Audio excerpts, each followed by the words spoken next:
Welcome to this week of Missouri Politics. Busy July in Missouri politics, and we're here to talk about this with the Secretary of State of the state of Missouri, Johnson County's own Denny Hoskins. Mr. Secretary, thank you so much for making a trip over. Yes, thanks for having me. It has been a whirlwind 6 months for you. It feels like the world moves faster these days, but before we get into everything you've been doing, let's talk about your trip to Washington, D.C. Yes, I was invited by the White House and the Trump administration to come for the Missouri Leadership Conference. So we had a lot of Missouri state senators, a lot of Missouri state reps, and some statewide electeds. I know our treasurer, Vivek Malik, was there, as well as our state auditor, Scott Fitzpatrick. It's got to be a great honor to be invited by the President of the United States to come to the White House for anything. I mean, even just to have a cup of coffee. It's got to be a great honor to be invited by the President to come to the White House. Most certainly. This is something that I'm not used to as far as when President Obama was here, President Biden was here. We did not get invited as Republicans to the White House very often. And so, But even so, to me, even if it was Joe Biden, yes, he's probably asleep upstairs somewhere. It's still an honor to right. get invited to the White House. I totally agree. It is an honor. And like I've said before, they keep track. They keep track of statewide elected officials when they invite you and you don't come. And so, well, you'd have to have, I mean, one of the things we've always had in common is, look, I've met your family. I know you weren't raised destitute, right, but you were not raised where it was normal for someone in your family to get invited to the White House, right? Right. I think that helps it be an honor. And to me, what do you really have going on that's more important than the commander-in-chief inviting you to the White House? That's right. I agree. I grew up a TK teacher's kid, then I was a PK preacher's kid for a little bit. But when the White House calls and says, hey, we'd like for you to come up here and we want you to meet with, the Secretary of Commerce or the Secretary of Education, the first on this Missouri Leadership Conference that they had, the first speaker they had come up, talked about election integrity. And that was the main focus of at least the first 30 minutes that we were there, is talking about election integrity, what President Trump's executive order is that he issued in March. Did you give him a few amens? I did. I gave him a few amens. I said, hey, that's great. We're on the same page. So break down what is the executive order? Well, the executive order that Trump issued from March 25th, 2025 was dealing with elections and election integrity. And so what we've done in our office is try to figure out how we can comply with his executive order. Some of the things we already do. He called for paper ballots. Well, that's already the law of the land in the state of Missouri. Some of the We've been talking about that for a minute. That's right. We've talked about that for a long time, and we passed that in 2022 as far as our election integrity bill. It required voter ID, paper ballots, banned Zuckerbucks, banned ballot drop boxes. Walk me through that, though. I mean, if I'm not mistaken, folks in the city still vote. They do a touch screen. I think maybe even, and then it prints something out, right? Yes, yeah. So some of them do have that, and so you can actually go up to a touchscreen, then it will print out that ballot that shows your picks. Now, when you turn that into the tabulator, though, to count those votes, those tabulators aren't actually reading your ballot; they're reading barcode. And so that's one of the things in Trump's executive order. He has a lot of concerns about reading barcode, and does that barcode actually match what it lists who you voted for? I mean, I've always viewed it, like in Cole County, you get a piece of paper and you actually color it in still. Yes. But in St. Louis, right, it's almost like a receipt at Menards. Right. You vote for who you vote for, but then probably doesn't hurt to take a glance and make sure everything's going right. That's probably right. is, but doesn't hurt to look. Right. But the barcodes is where, I guess if you were slick enough at computers, you could do a little trickery, right? Yes. And so that's one of the things. Like Kelton could figure that out. I mean, I can't read barcode. You're honestly safe with me. I'm too ignorant to break that law, but maybe Kelton need to keep an eye on it. Yeah, I can't read barcode, and I don't know too many people that can read barcode. But that's one of the things in Trump's election executive order. Yeah, so he has a lot of concerns about the barcode. He has a lot of concerns about non-citizens voting here in the state of Missouri. Now, I want to thank the Trump administration. They gave us access to the SAVE database, which is the list of non-citizens. So right now, my IT team is looking at our voter roll registration and comparing and contrasting that with the list of non-citizens from that SAVE database. So the Trump administration has given us free access to that. And so right now we're coordinating with them in order to try and cross-reference to see if there's any names that are on the non-citizens that actually are on our voter rolls. And in fact, we already found one. This happened a little less than a month ago, Jackson County, Missouri. If you was going to let me guess, I was going to pick St. Louis or Kansas City. Well, yes, Jackson.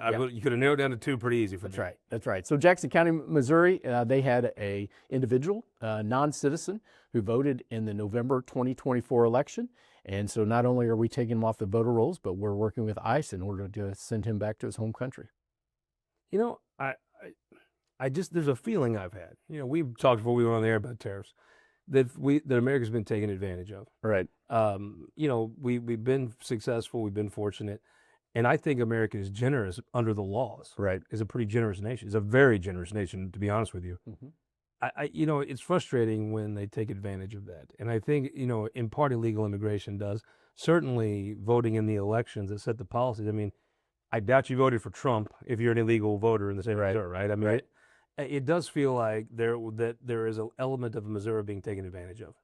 Yeah, no, I agree with that, and so that's what, you know, Trump's election executive order, you know, came down to, is to make sure. I mean, they're, like I said, they're really focused on making sure non-citizens are taken off the voter rolls. One of the other things they did, though, too, they said, hey, all these election machines need to be compliant with 2.0 compliant software.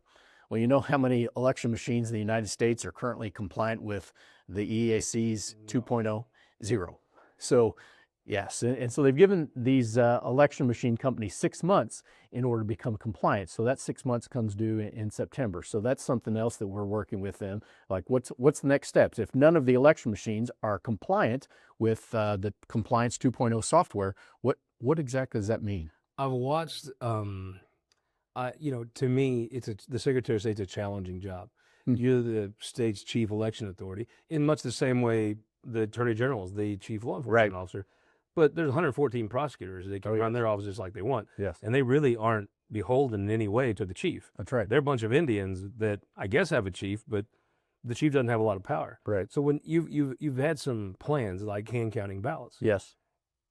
The only option for you there is to force that through the legislature, right? Because you can't actually make St. Louis and Jackson County hand count ballots. That's right. That's right. Only the county clerks or the legislature can mandate hand counting of ballots. And so in other countries, like I believe it was Germany, I'm looking here at my notes, Germany, Canada, they require the use of paper ballots and counted in public by local officials, which is much different than what we have here in the state of Missouri. So hand counting of ballots is already in state statute.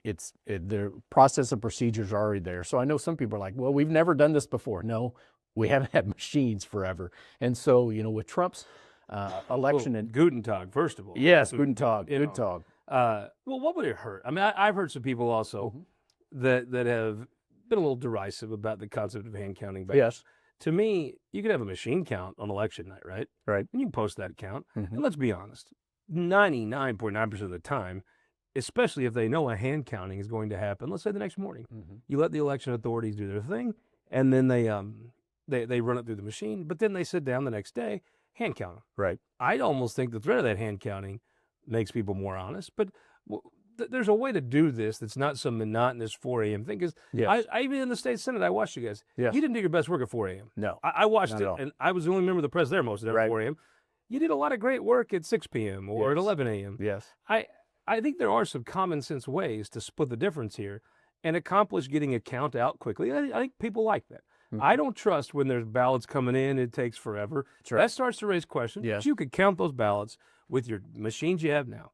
Then you can hand count them the next day. Yeah, most certainly. So right now, Missouri state law, we have to go back, and the county clerks, I believe it's 5%. They go back and hand count 5% of the precincts afterwards. You know, I've talked about maybe increasing that to 10% or something like that. You know, there's things that in Trump's election and executive order that we already do here in the state of Missouri, some that would require legislative action, such as requiring proof of citizenship to register to vote, and then some things I can probably do by executive order as well. Something tells me 80% of the counties probably would go along with a good plan, but you have to go to get St. Louis, Kansas City, where, let's be candid, most of the voter fraud in the history of this state's been. You're going to have to go to the legislature to get something passed, aren't you? Right. Yeah, most certainly. We've got some definite election integrity warriors in the Missouri State Senate as well as the Missouri State House, and we're working on a plan. And it's, I mean, you're going to have to do what Keogh does. You're going to have to go up there and walk the halls, right? That's right. That's the only way to get this done. Yes, most It's certainly. probably going to have to be you doing it. Yes,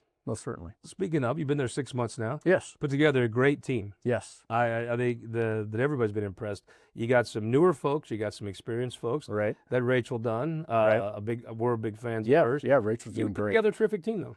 I have put together a terrific team, and you know, one of the big things when I went into the Secretary of State's office, I said, hey, I'm only successful when my team is successful. And that goes from the first year staff person all the way to somebody that's been there 20 years. And so I've really tried to take a hands-on approach. I'm a big believer in management by walking around. And so for the first couple months, I'd go in to some department and the assistant up front being, oh, wait a second, Secretary Hoskins, the director's in back. Let me go get him for you. I said, I didn't come here to talk to the director. I came to visit with you all. And so I just, once a month, I go around cube to cube and just visit and with all the staff and employees and see how they're doing, see how, if there's things that I can do to make their job easier to serve the state of Missouri and serve Missourians. It's a morale booster too, I think. It is. You see the boss out. I agree. See him. I think it's a morale booster. I agree. I put my pants on the same way everybody else does. You've been running a lot of races, I can tell. I have, yeah. So, my wife, Michelle, and I, last year, we made a New Year's resolution. We would do a 5K or a duathlon. A duathlon's running and biking. Your wife has more energy than she does. She knows what to do with. Yeah, I wish she'd bottle some of that up and send it to me sometime. She's great. And so last year we were 12 for 12 months. This year so far we're 6 for 6. Got the probably biggest duathlon coming up this weekend where it's actually a 5K run, then a 13-mile bike ride, and then another 5K run. So this will be the longest one that I've ever done.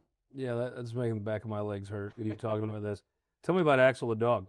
Yeah, so Axel, everybody loves dogs, and so we brought out. Well, people in Warrensburg love dogs more than most. Right. I mean, Warrensburg and Marshall, you have the Wonder Dog and you have Old Drum.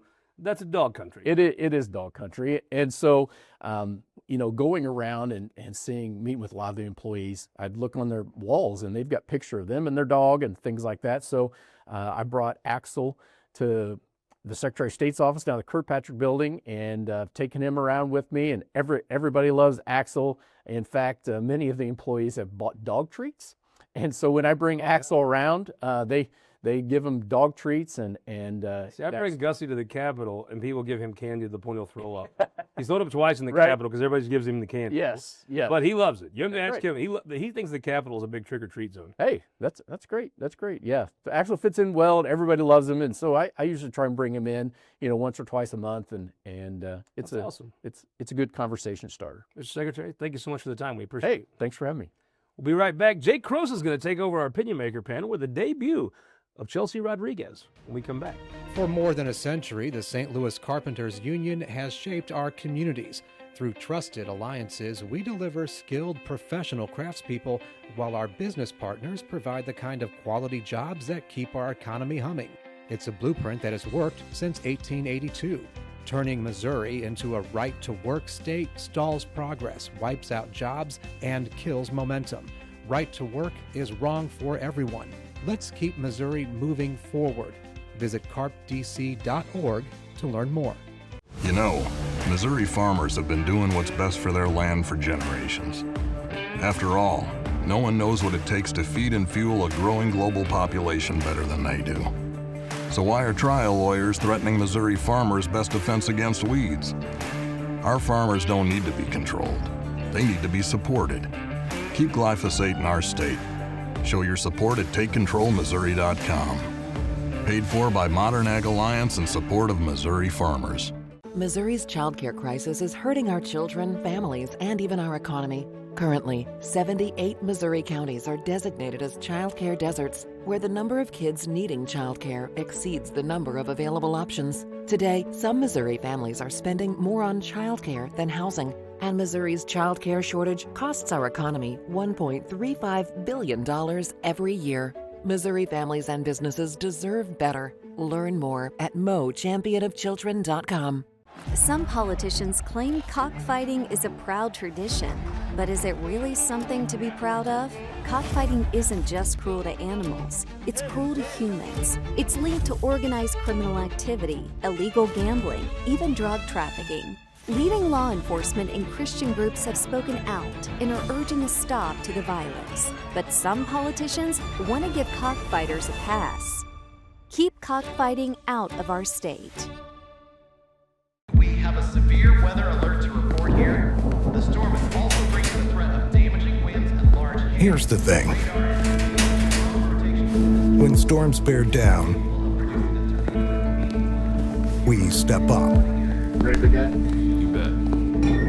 Our teams are always ready to keep your power strong. Ameren.com/poweron.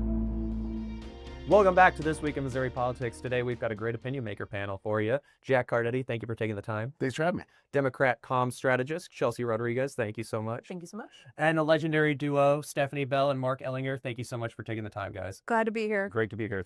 Mark, we'll get started first with Governor Kehoe's budget that he just released. Obviously, there was a lot of vetoes in there. I believe the total cuts, at least from his side, was about 511,000 something or million on there. But obviously, there's a lot more. I think the total vetoes, when you look at the OA spreadsheet, was about 2.2 billion.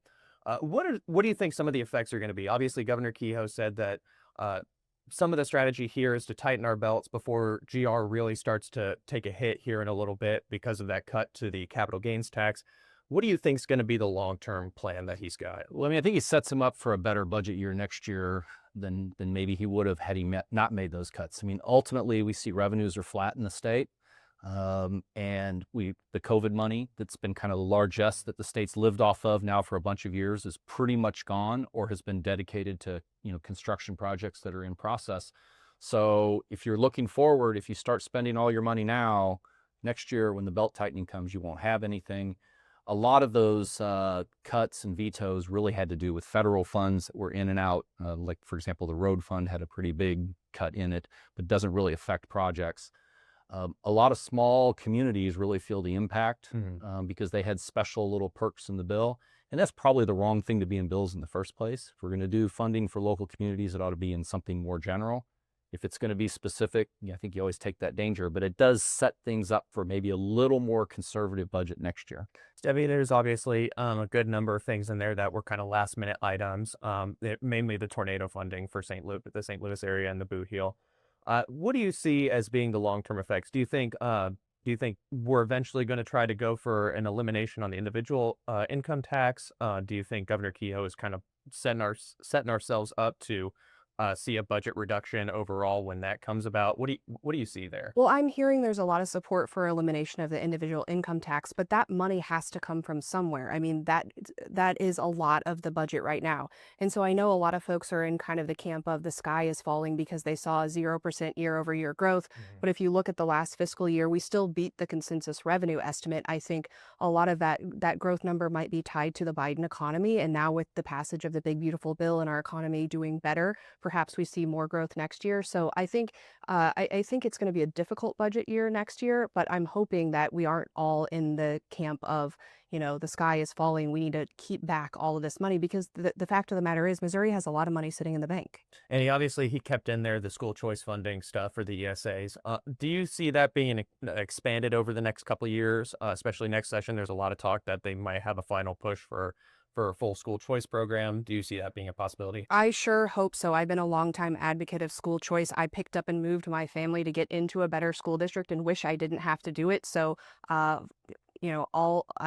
hope we can finally get to a final determination on full open enrollment.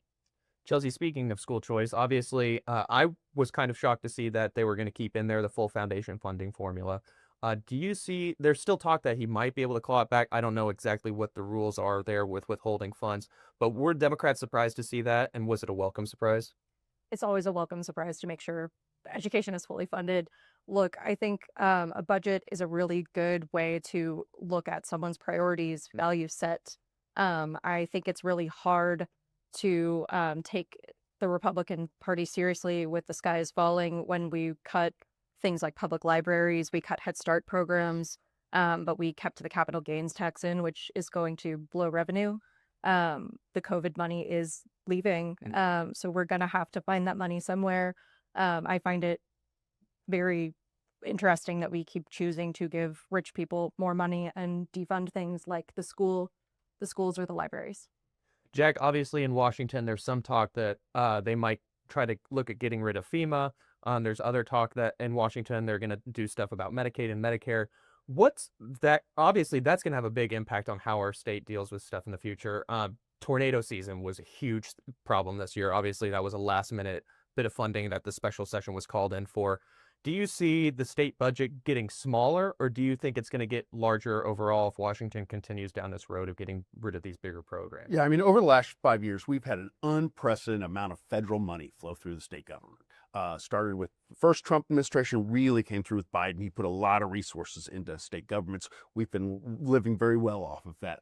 That's not only going to come to an end, it's going to get dramatically worse after the big, terrible bill got passed, because that really is going to cut in several areas. It's going to take responsibilities that used to be the federal government and push them down to the states. And so it presents a really interesting political communications challenge for Governor Kehoe and his staff, right? Because they don't want to have to defend every budget cut they made in there, because there's some really, really good things in there. So for them, they need to talk about this in a big way, right? They need to talk about this as balancing our budget and making sure that we're tightening our belt and that kind of stuff. Because when you get down to talking about the little individual projects, whatever, the cuts are very, very hard to fit. But no, the budget's going to get worse over the state of Missouri in the next couple of years, because the federal government is no longer the partner that it used to be. And speaking of the big, beautiful bill, obviously there was some stuff in there about Medicaid or Medicare cuts. How is that going to affect the state? Because obviously we have a constitutional guarantee that we have to fund it. Do you think there's going to be a change to the constitutional guarantee? Do you think there's going to be some sort of legislative changes that they try to seek? What do you see as being the... Yeah, I mean, Missouri was a pioneer when it comes to the FRA, right? So taking federal dollars and getting those into our healthcare systems to help our hospitals, to help provide coverage, is something that Missouri was really on the forefront for. This pullback from the federal government when it comes to Medicaid, some of these, will be felt in Missouri more than it will in a lot of other places. This is going to be, I think you're going to wake up and there's some people in Missouri that voted for Donald Trump for a number of reasons. What they did not expect is him coming for their healthcare. And I think that's going to be a rude awakening to a lot of people in Missouri. Chelsea, obviously, I don't see too many Democrats jumping up and cheering on Donald Trump on anything. Is there anything in the big, beautiful bill that Democrats can support, or possibly not? I think, we saw earlier this week the RICO bill and the RICO package in St. Louis. I think that was a very big win. We saw a lot of Democrats come around with Senator Hawley to celebrate that. I think this is another instance where we can tell the Republican Party values and how they've been paying lip service to rural communities and the working class, where we look at the cuts, and where we look at who's going to make the biggest gains to Medicaid. It's going to shift a lot of that cost to Missouri with the cuts coming down. We're going to have to make that up, or 250K people lose their health insurance. So I think the RICA aspect was great. I think those families need relief. It's about time. But overall, I think this is a really bad thing for working families. There's not too many things I see Josh Hawley bring back to Missouri, but I thought that was a very impressive one for him to be able to pull that back. Stephanie, obviously there is some concern that there's going to be a large amount of deficit spending that is going to come through here in the next few years because of this bill. Obviously, there's also some concern Republican-wide. Obviously, Senator Lincoln Huff is concerned about the FRA. What do you see as being the big win for Republicans, though, from that bill? I mean, the tax cuts, that's huge. I mean, the extension of the tax cuts, that's what Trump campaigned on. That's why we voted for him. And so it means so much more money in people's pockets from, the income tax cuts that were delivered here with the state. That really matters to people. And I think that's the biggest win. Mark, what do you see being the big win from that bill? Well, I think you're actually going to start seeing some cuts in federal government spending. I mean, we talk about how big the deficit balloons. That's mostly just because of the tax cuts, and mostly because of the extension of the tax cuts. There's actually some cutting back in spending for the first time in modern memory. Something Republicans have been crying for years now. And Medicaid's an issue I think that people should take a little bit of time and look at, because, Medicaid came in the 60s when none of us were around. But the governor of the state of Missouri, a Democrat, vetoed Medicaid because he said if it went into effect, it would ultimately swallow up all the state budget. The House and the Senate overrode his veto to enact Medicaid. Now, fast forward, voters put into effect a mandatory constitutional requirement to Medicaid, which now brings that full circle back to what Governor Hearn said all that time, which is Medicaid's now the unstoppable monster of the state budget. We all thought you had to spend lots of money on education. The Constitution says you have to spend 25% of state revenues. There's no cap on Medicaid. So, if we don't see Medicaid get dialed back in the state and in the federal government level, and at least you're seeing some on the federal government level side, we're in for fiscal train wrecks on both levels. It's the single biggest problem we're facing right now is spending on Medicaid. Stephanie, do you think they're going to see any breakthroughs in this next cycle, perhaps in the Senate or primarily in the House is what they got a lot of that money for? I don't really. And JD Vance said something this week that I think informs this discussion in just that, right now Democrats aren't really for anything. The only thing that they are for is for the thing that unifies them is hatred. And it's really easy to fundraise off hating things. And I think that's what they've been doing. It's easy to hate President Trump. It was easy to hate Hillary Clinton, less easy to hate maybe Sleepy Joe. I think the problem for Missouri Democrats is I don't know anybody that hates Mike Kehoe. That's fair. Chelsea, I don't see a lot of hatred, though, from one Senate candidate, and that is Betsy Faughn. Betsy is probably one of the nicest people I've ever met in that building. Do you see her having a good shot at this, as well as any House Dems in the area? Oh, yeah. I think Betsy Faughn was a great candidate recruit. I think we definitely have an opportunity to break the supermajority in the Senate this cycle, with the national environment being heavily favorable to Democrats. Betsy Faughn is Captain Springfield. We get to run on Captain Springfield. I think there's a great chance she locks that up. Carrie Engel is a great candidate. Flip that seat on the left. Another district that's going to be interesting to watch, especially depending on how the Republicans are looking. Exactly. I know John Patterson just switched his committee over. We'll see how that ends up playing out. If he is the candidate, that'll be a different consideration. But I think the amount that the House Dems have been able to raise is a good indication that Leader Ani's leadership and her aggressive fundraising strategy were bullish. We're going to be able to break the supermajorities in both chambers this cycle. And we're excited to do that. We've got a great crop of candidates. I think she'd have to get a lot of credit for that. Jack, with a minute left, who won the week? So I think really it was the House Democrats. You could have in November 2026 a great election environment for Democrats. But if you don't do the work now, you don't get to take advantage of it, right? Now is when you have to fundraise. Now is when you have to go recruit candidates. Now is when you have to put in that hard work, because if you don't do that now, you can't take advantage of that political jet stream that might become, that I really do think is going to come Democrats' way. I think Trump's going to be deeply unpopular by next November. If we have candidates, we have the money in place, they really have done a good job. So I think Missouri House Democrats have done a really good. For a lot of years, I've been hearing House Democrats saying that this is their year, and it kind of gets pushed back. But I think 26 could actually be a viable option for them. Chelsea, who won the week? Tough one. I think maybe the abortion movements, Planned Parenthood, the judge, we saw them lift we can get abortion access, abortion care again in the state. So I think that is excellent for people who need care. Stephanie, who won the week? The Missouri State Highway Patrol for finally enforcing the laws that are on the books. They issued probable cause statements against some of the gas station owners who have illegal machines. Mark, who won the week? Believe it or not, I think the Kansas City Chiefs did. They already got the package from Missouri. Now they're negotiating with Kansas, who's extended the deadline there. They're playing both sides against each other, and there's only one winner when that happens, and that's the Chiefs ownership. That's true. I'm going to go with a controversial pick. I'm going to have to say the Kansas City Royals won the week. They've been doing fantastic, and as one of the 4 fans in the state, I'm happy to see my team do pretty well. So we hope you'll win the week by joining us next week on This Week in Missouri Politics. This Week in Missouri Politics is sponsored by the Missouri Automobile Dealers Association, Ameren, Spire, the United Electric Cooperative, and the Missouri Association of Career Fire Protection Districts.